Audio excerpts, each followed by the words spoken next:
Hello students, আমি Moumita ma'am. আশা করি তোমরা সকলে খুব ভালো আছো। Welcome back to our channel.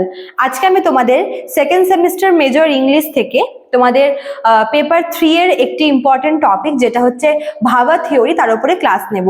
এর আগে তোমাদের অলরেডি আমি আলমকারা থিওরি, রাসা থিওরি করিয়েছিলাম।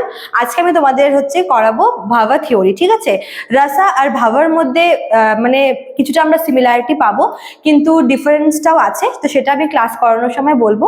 তার আগে বলে রাখি, যারা আমাদের কাছে অনলাইনে পড়তে চাও তারা এখানে দেওয়া দেখো দুটো হেল্পলাইন নাম্বার আছে, তোমরা যে কোনো একটি নাম্বারে কিন্তু যোগাযোগ করে নিতে পারো। ঠিক আছে, তো প্রথম নাম্বারটা হচ্ছে 7076398606, আর পরেরটা হচ্ছে 6295916282।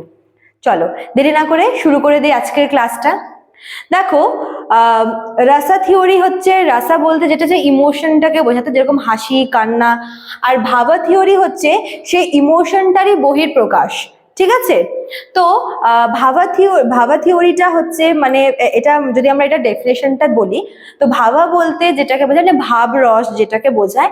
মানে মনে করো যে এটা তো মেইনলি যখন আর কি কোনো নাটক মঞ্চস্থ করা হয় তখন এই সমস্ত এক্সপ্রেশনগুলো আসে।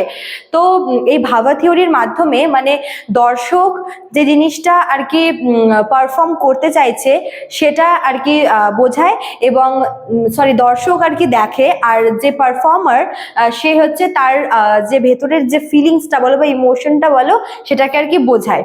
তো এই যে দুটো ব্যাপারটা, মানে যে আর কি পারফর্মার, যে আর কি পারফর্ম করছে, নাটকটা যে করছে, তার ইমোশনটা, তার ইমোশনের যে প্রকাশটা, বহিঃপ্রকাশটা, এবং সেই সাথে যে দর্শকরা রয়েছে তাদের যে বোঝার ক্ষমতা, এটাকে বলা হচ্ছে যে ভাবা। ঠিক আছে, তো ভাবা থিওরিতে আমরা মোট চারটা আর কি ভাগ পাবো। তো প্রথমটা হচ্ছে স্থায়ী ভাবা। ঠিক আছে, স্থায়ী ভাবা বলতে যেগুলো হচ্ছে আমাদের অনেকক্ষণ, যেটা হচ্ছে স্থায়িত্ব থাকে, মানে যেটা হচ্ছে বলতে পারো যে অনেকক্ষণ যেটা স্থায়ী থাকে সেটাকে আমরা স্থায়ী ভাবা বলবো। যেরকম দেখো কি আছে, শৃঙ্গারা। এখানে শৃঙ্গারা বলতে কিন্তু বোঝাচ্ছে প্রেম বা লাভ। ঠিক আছে, এই যে লাভ জিনিসটা, এটা কিন্তু মানে একটা লং টার্ম ইমোশন, তো এই জন্য এটাকে স্থায়ী ভাবার মধ্যে রাখা হয়েছে। তারপর দেখো আছে যে করুণা। ঠিক আছে, এটাও একটা লং টার্ম ইমোশন, ওই জন্য এটাকেও এখানে ইনক্লুড করা হয়েছে। দেখো রৌদ্রা বা রাগ। ঠিক আছে, এই রাগ জিনিসটাও কিন্তু মানুষের মধ্যে সহজাত, এবং এটাও লং টার্ম একটা ইমোশন। তারপরে আছে হচ্ছে ভয়ানক, কোনো কিছুতে মানে কোনো একটা বিভৎস কিছু হওয়া বা ভয়ঙ্কর কিছু একটা, সেটাকে হচ্ছে এটাও কিন্তু বেশ একটা লং টার্ম ইমোশন। লাস্ট হচ্ছে তোমার মানে হাসি, যেটা স্মাইল বা লাফিং, এটাকেও হচ্ছে স্থায়ী ভাবার মধ্যে রাখা। তো স্থায়ী ভাবায় মোট এই কটাই রয়েছে, শৃঙ্গারা, করুণা, রৌদ্রা, ভয়ানক আর হাসিয়া। এগুলোকে বলা হয় স্থায়ী ভাবা, কেননা এগুলো হচ্ছে পার্মানেন্ট।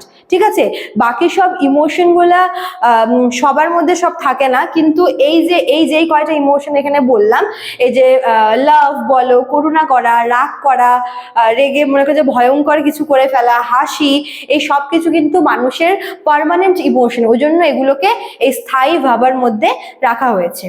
এবার দেখো 2 নম্বরে আছে হচ্ছে বি ভাবা। এই বি ভাবারও আবার দুটা ভাগ আছে, একটা হচ্ছে আলম্বনা আর একটা হচ্ছে উদ্দীপনা। তো প্রথমে দেখো আলম্বনাটা কি। আলম্বনাটা হচ্ছে কোনো একটা ইমোশনের সোর্স, মনে করো যে শৃঙ্গারা, প্রেম। এবার এই প্রেমটা যে মানে এই প্রেমের মানে সূত্রপাতটা হচ্ছে দুজন ব্যক্তির মধ্যে, যাকে আমরা লাভার বলি, প্রেমিক বা প্রেমিকা। তো এই আলম্বনা বলতে হচ্ছে বিশেষ করে সোর্স অফ লাভ, যে ভালোবাসার যে উৎসটা, যার মধ্যে থেকে সেই ভালোবাসাটা বেরোচ্ছে, বা যেই প্রেম, যার মধ্যে প্রেম জাগ্রত হচ্ছে, তাকে কিন্তু বোঝাচ্ছে, মানে লাভার বা কোনো প্রেমিক বা প্রেমিকাকে বোঝাচ্ছে। ঠিক আছে, আলম্বনা। আর এই উদ্দীপনাটা কি, উদ্দীপনা হচ্ছে অ্যাটমসফিয়ার, মানে এমন একটা পরিবেশ যেটা দেখে মনে করো যে ভালো লাগা যাচ্ছে বা ভালোবাসা যাচ্ছে, এরকম।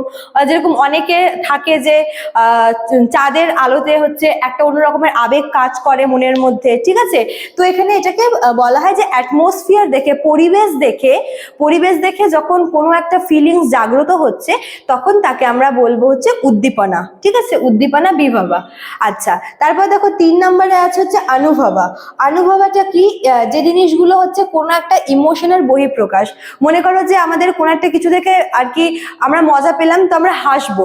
তো এই যে মজা পাওয়াটা, এটা হচ্ছে আমাদের ইনার ইমোশন, এবং এটাকে আমরা হচ্ছে মানে হাসির মাধ্যমে প্রকাশ করছি, আউটার ইমোশন। তো এই লাভটা হচ্ছে অনুভবা। আর কি আছে?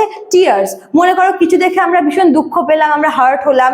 এই হার্ট হওয়াটা হচ্ছে এক ধরনের ইমোশন এবং ইনার ইমোশন, এবং এই হার্ট হওয়ার ফলে আমরা কেঁদে ফেলছি, ঠিক আছে? এটা হচ্ছে আমাদের আউটার ইমোশন, যেটাকে আমরা বলবো হচ্ছে ভাবা। কোনো একটা ইমোশন মানে কোনো একটা মানে ইমোশনকে বাইরে বহিঃপ্রকাশ করা, সেটাকে বাইরে দেখানো, বাইরে বের করা, এটাকে কিন্তু ভাবা বলা হয়। তো যখন আমরা আনন্দ পেলে হাসি, এটাও যেমন একটা ভাবা, ঠিক তেমন আমরা কষ্ট পেলে কাঁদি। এই কাদার মাধ্যমে আমরা আমাদের কষ্টটাকে এক্সপ্রেস করি, আমরা প্রকাশ করি, এটাকে বলা হচ্ছে অনুভবা, ঠিক আছে? এবার দেখো 4 নম্বরে আছে হচ্ছে ব্যভিচারী ভাবা। ব্যভিচারী ভাবা বলতে যেটা হচ্ছে টেম্পোরারি, যেটা খুব অল্প সময় ধরে থাকে। যেরকম দেখো অ্যাংজাইটি, ঠিক আছে? যখন আমরা কোনো কিছু নিয়ে ভীষণ মানে অ্যাংশিয়াস হই, তো আমাদের মধ্যে একটা অ্যাংজাইটি একটা কাজ করে, তাই না? তো কিন্তু এটা কিন্তু ক্ষণিকের জন্য, অল্প সময়ের জন্য। তো এটাকে হচ্ছে আমরা বলবো ব্যভিচারী ভাবা। আর কি আছে? এক্সাইটমেন্ট, উত্তেজনা। কোনো একটা কিছুর জন্য আমরা এক্সাইটেড আছি প্রচন্ড পরিমাণে, আমাদের মধ্যে একটা এক্সাইটমেন্ট কাজ করছে, এটাও কিন্তু অল্প সময়ের জন্যই।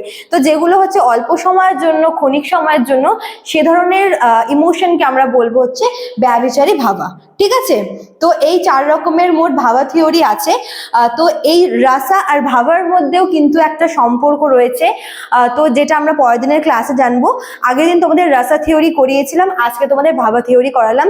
দুটো তোমরা কনসেপ্টটা ক্লিয়ার রাখো, দেন তোমাদের আমি পরের দিনের ক্লাসে বলবো যে রাসা আর ভাবার মধ্যে সম্পর্কটা কি, ঠিক আছে?